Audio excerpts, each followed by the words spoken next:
Le guide ultime pour avoir des genoux en béton. Salut à toi, je m'appelle Alassane, si tu ne me connais pas, je suis coach expert en détente verticale. Plus d'une centaine de sportifs accompagnés jusqu'à aujourd'hui. Avant même d'aller plus loin et de rentrer dans le vif du sujet, donc de cette vidéo, j'aimerais t'offrir un cadeau, j'aimerais t'offrir donc le PDF récapitulatif de cette vidéo où tu auras vraiment tous les détails pour mieux comprendre donc le guide ultime avec les exercices, comment les faire. Pour l'avoir, c'est très simple. Tu as juste à me rejoindre directement sur Instagram et tu vas m'envoyer le mot guide ultime genou. Ok, tu envoies le mot sans faute d'orthographe parce que si tu fais des fautes d'orthographe, tu recevras pas le guide ultime. Une fois que c'est fait, tu recevras ton guide ultime pour les genoux. Je t'invite à le faire maintenant, comme ça tu l'as déjà et tu ne l'oublies pas. Dans cette vidéo, on va parler donc du guide ultime pour avoir des genoux en béton. Comment la vidéo va se dérouler? Elle va se dérouler en deux parties. Première partie, je vais te parler du mindset à avoir par rapport aux genoux. Donc comment tu dois avoir le bon état d'esprit par rapport à tes genoux pour que tu aies moins de douleur aux genoux. Si tu es blessé ou que t'es pas blessé, peu importe en fait ta situation actuelle, en fait cette vidéo elle va t'aider parce qu'en fait renforcer tes genoux, ça t'aide automatiquement à améliorer ta détente verticale et ton explosivité. Deuxième partie, on va parler des accessoires et du matériel que tu vas pouvoir utiliser pour avoir des genoux plus forts, des genoux plus performant. C'est parti pour la partie numéro 1. On va parler de mindset. Il y a une étude qui a été faite par le docteur Ebony Rio et dans cette étude, on a pris en fait deux types d'athlètes. L'athlète A, il avait une tendinopathie. L'athlète B aussi, il avait une tendinopathie. Donc ces deux athlètes avaient des tendinopathies au même niveau. Et l'objectif en fait de cette étude, c'était tout simplement de vraiment regarder et de voir le rôle en fait que le mental avait directement avec les tendinopathies. Et si c'est avéré, c'est que l'athlète A avait une tendinopathie, mais ne ressentait pas la douleur, et l'athlète B qui avait une tendinopathie, lui, ressentait la douleur. Mais comment c'est possible? Tout est lié au mindset, à ton état d'esprit. Et c'est ça qui est réellement important. Ça fait un moment que je commence à rentrer vraiment plus en détail et à étudier un sujet qui est la perception de la douleur. Et je pense que c'est vraiment l'une des choses les plus importantes pour performer en tant que sportif. Donc la perception de la douleur, en fait, c'est la manière dont tu vas ressentir la douleur par rapport à ce qui va se passer. Par exemple, tu vas te blesser. Comment tu ressens la douleur? Est-ce que quand tu te fais une entorse, tu te dis vas-y, j'arrête pendant une semaine? Ou est-ce que quand tu te fais une entorse, tu te dis ok, mon entorse, elle est pas si grave que ça, je peux quand même continuer à m'entraîner? Ça, c'est très puissant. Et c'est ce qui va différencier en fait les sportifs qui vont performer et qui vont réussir à avoir de la longévité, et des sportifs qui vont abandonner parce qu'ils vont faire à chaque fois le yo-yo. C'est-à-dire, ils vont commencer, ils vont arrêter, ils vont commencer, ils vont arrêter, ils vont se dire, j'attends d'être suffisamment guéri pour vraiment commencer à aller m'entraîner. Là, je peux prendre l'exemple, par exemple, de Michael Jordan. C'est vraiment l'un des meilleurs exemples. Donc, c'est le sportif qui avait vraiment une perception à la douleur vraiment très faible. C'est-à-dire, il était blessé, mais il arrivait quand même à s'entraîner. Et c'est ça qui est important. Faut que tu t'essayes d'avoir une perception à la douleur faible et pas une perception à la douleur forte. Même si aujourd'hui, en fait, si tu veux, ta perception à la douleur, elle est beaucoup liée à ton environnement,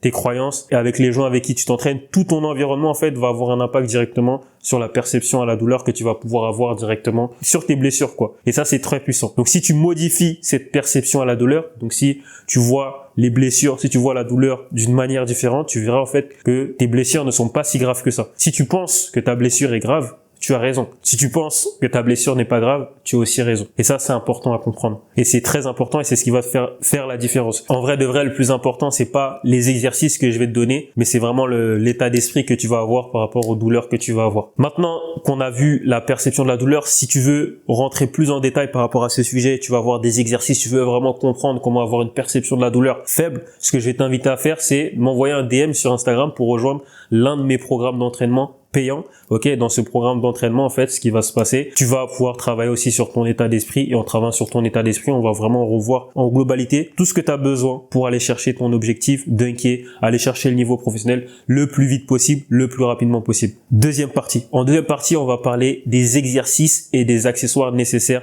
pour t'aider donc à réduire tes douleurs aux genoux, mais aussi à t'aider à gagner de la détente et de l'explosivité. Déjà, tu dois comprendre un truc très important. Les exercices, c'est pas magique. Ok, je vais te donner des exercices que tu vas pouvoir faire, mais c'est pas des exercices magiques. C'est pas parce que tu vas faire ces exercices que ton potentiel il va augmenter d'une manière incroyable. Par contre, les exercices que je vais te présenter, pour la plupart, c'est des exercices qui sont étudiés par la science et aussi qui vont t'aider donc à réduire tes douleurs ou à renforcer tes douleurs. Le premier exercice, c'est le Spanish squat. Donc le Spanish squat, c'est l'exercice que tu peux voir juste ici. Et en fait, pour faire cet exercice, ce que tu auras besoin, c'est d'un élastique de résistance que tu vas mettre au niveau de ton genou. Tu vas te mettre en position squat. Une fois que tu seras en position squat, tu vas devoir maintenir cette position en isométrie, en statique. Ce que je recommande donc pour cet exercice, donc c'est de faire, donc si tu es blessé, entre 1 et 4 séries de 5 à 12 répétitions où tu vas maintenir à chaque fois la position pendant 30 secondes voire 45 secondes à peu près. Donc si tu es pas blessé, tu peux aussi le faire, hein, ça change rien. Ça c'est le niveau débutant. Le niveau intermédiaire, tu vas faire le même exercice avec un kettlebell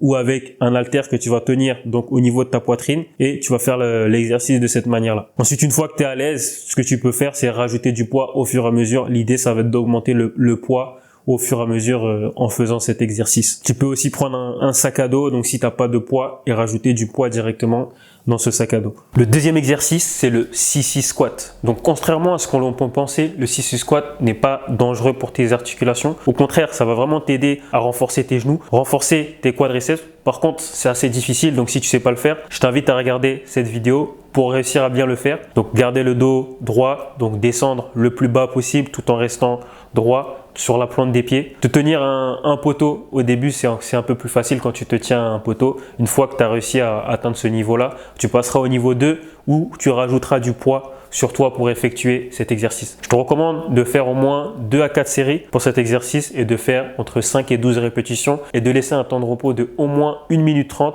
pour chaque série. Le troisième exercice, c'est le poly 15 step-ups. Chaque fois que tu cours, tu sprints, tu sautes, tes genoux dépassent donc tes orteils. Et ça, c'est important à comprendre. Et cet exercice va t'aider donc sur le renforcement de tes genoux. Comme tu peux le voir sur la vidéo, le niveau 1, ce que tu vas devoir faire, donc c'est simple. Voilà ce que tu vas devoir faire. Le niveau 2, voilà ce que tu vas devoir faire. Enfin, le quatrième exercice, c'est le Peterson Step Up. Le Peterson Step Up, donc c'est une variante donc du poly 15, donc c'est un peu plus difficile. Donc la différence, c'est que là, tu vas devoir faire cet exercice directement donc avec un box par exemple. Donc le box ne devra pas être incliné, contrairement au poly 15 Step Up. Quand tu vas effectuer cet exercice, ce qui va être important, ça va être de faire un mini balancier avec ton pied, d'avancer vers l'avant puis vers l'arrière par rapport à ça. Donc le niveau 1, quand tu vas faire l'exercice, tu le feras sans poids. Le niveau 2, tu feras l'exercice un peu différemment, ok? Donc tu prendras du poids directement que tu mettras sur toi, ok? Kettlebell ou un sac à dos par exemple. Et le niveau 3, ce que tu vas faire aussi qui est très important, tu peux directement, donc si tu arrives à ce niveau-là, c'est tendre ta main vers l'avant, donc pour ajouter un peu de la difficulté à l'exercice. Donc voilà, donc dans cette vidéo, je t'ai présenté 4 exercices intéressants que tu peux faire pour renforcer tes genoux. Donc ça fait partie du Guild Ultime. En bonus, donc dans la vidéo du Guild Ultime, donc si tu n'as pas encore téléchargé le PDF, donc tu vas retrouver un exercice supplémentaire que tu vas pouvoir faire et qui vont t'aider dans ta progression sportive. C'est très important que tu fasses ces exercices régulièrement, donc pour que tu puisses renforcer tes genoux. Peu importe en fait, comme j'ai dit juste avant, on s'en fout. Que tu es blessé ou que tu n'es pas blessé, on s'en fout. Il faut que tu fasses ces exercices pour renforcer tes genoux. Tu n'es pas blessé, ça va t'aider à améliorer ta détente. Tu es blessé, ça va t'aider à renforcer tes genoux et potentiellement augmenter quelques centimètres au niveau de ta détente verticale. Pour résumer la vidéo, donc dans cette vidéo, on a vu donc si tu veux vraiment renforcer tes genoux, donc ce que tu dois faire, c'est dans un premier temps travailler sur ton mindset, ton état d'esprit. Le plus important, c'est vraiment la perception de la douleur que tu as par rapport à ces blessures. Deuxième chose qu'on a vu, on a vu des exercices intéressants que tu peux faire donc pour renforcer tes genoux et ne moins avoir de douleur et aussi t'aider dans l'amélioration de tes performances athlétiques, l'amélioration de ta détente verticale et de ton explosivité pour aller chercher un niveau supérieur. C'était Alassane et je te dis à très vite pour une nouvelle vidéo.